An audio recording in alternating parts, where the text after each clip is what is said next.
In the heart of an ancient forest, and touched by time and civilization, there lay a small, secluded village, shrouded in mystery and whispered legends. The village, known to outsiders as Hallows End, was home to a dark secret that had plagued its inhabitants for generations. The secret centered around a seemingly innocuous well, nestled at the village's center, which was said to be cursed. The villagers lived in constant fear of the well, passing down warnings from one generation to the next. Never draw water from the well after sunset, for it hungers in the darkness. The tale of the cursed well began centuries ago with the arrival of a stranger, a mysterious man who claimed to be a healer. He brought with him promises of cures and remedies, quickly earning the trust and gratitude of the villagers. However, his true intentions were far more sinister. One night, under the cover of darkness, the healer was seen performing a bizarre ritual at the well,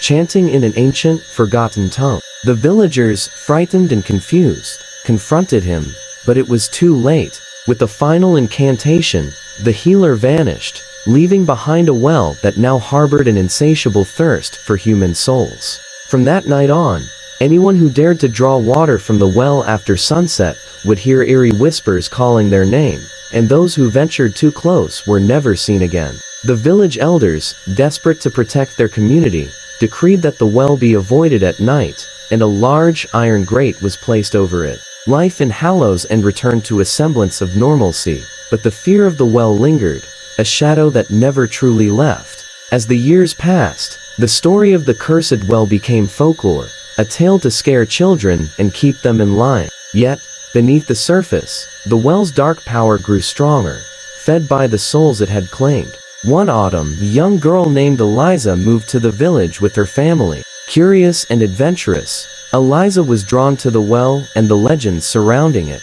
Her friends warned her of the dangers, but she couldn't resist the allure of the unknown. One fateful evening, as the sun dipped below the horizon, and the village was bathed in the soft glow of twilight, Eliza made her way to the well. She peered through the iron grate, her heart pounding with a mix of fear and excitement. Suddenly, the whispers began, soft and insistent, calling her name. Eliza, determined to prove her bravery, reached for the grate, prying it open with surprising ease. As she lowered the bucket into the well, the whispers grew louder, more urgent. The air around her grew cold, and an unnatural silence fell over the village. Just as she was about to draw the bucket up, a hand, cold and clammy, emerged from the darkness, grasping her wrist with an iron grip.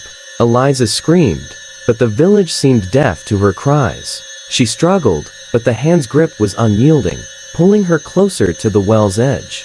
Desperation filled her eyes as she was dragged into the darkness, her screams swallowed by the void. The next morning, the villagers awoke to find the well's iron grate ajar and Eliza gone. Panic spread like wildfire, and the elders gathered to discuss what had happened. They sealed the well once more, this time with chains and heavy locks, hoping to prevent further tragedy. But the damage was done. The well's power had been awakened, and it would not be easily contained. As the days turned into weeks, more villagers reported hearing the whispers, and strange occurrences became commonplace. Shadows moved on their own, and an oppressive sense of dread hung in the air. The villagers, once close-knit and friendly, grew suspicious and paranoid, turning on one another in their fear. The village's new priest, Father Michael, arrived in Hallows End amidst this turmoil. A man of strong faith and unwavering determination, he vowed to rid the village of its curse. Father Michael spent hours poring over ancient texts and consulting with scholars, searching for a way to banish the darkness that had taken hold. One night, armed with holy water and a sacred relic, Father Michael approached the well. The villagers watched from a distance, hope mingling with fear. As he began to chant prayers, the air grew thick with tension, and the whispers intensified, swirling around him like a maelstrom.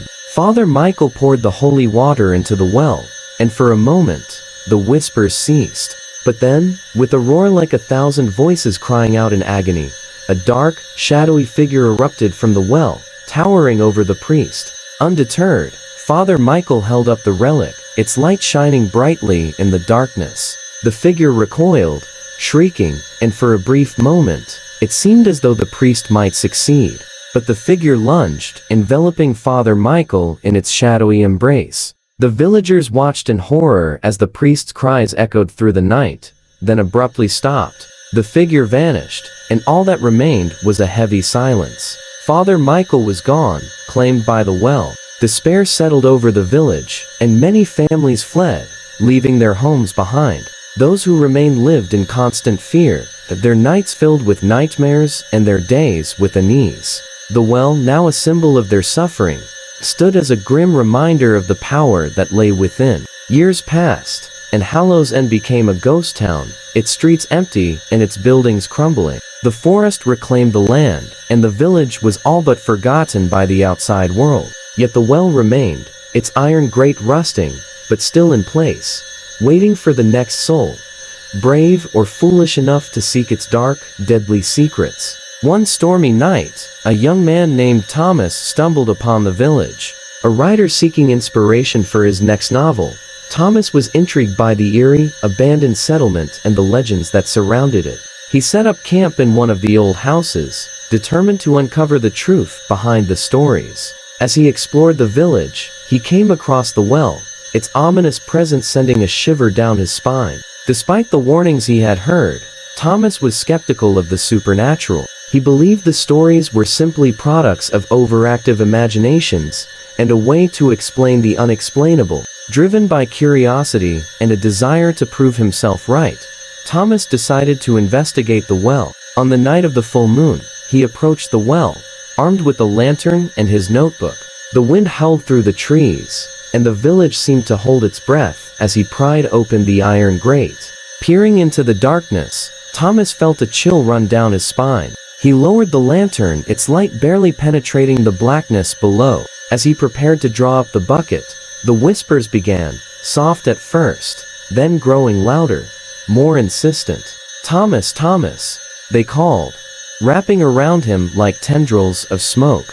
Undeterred, he continued, dismissing the voices as figments of his imagination. But as he drew the bucket up, the whispers turned to screams, and a cold, clammy hand shot out from the well, grasping his wrist with an iron grip.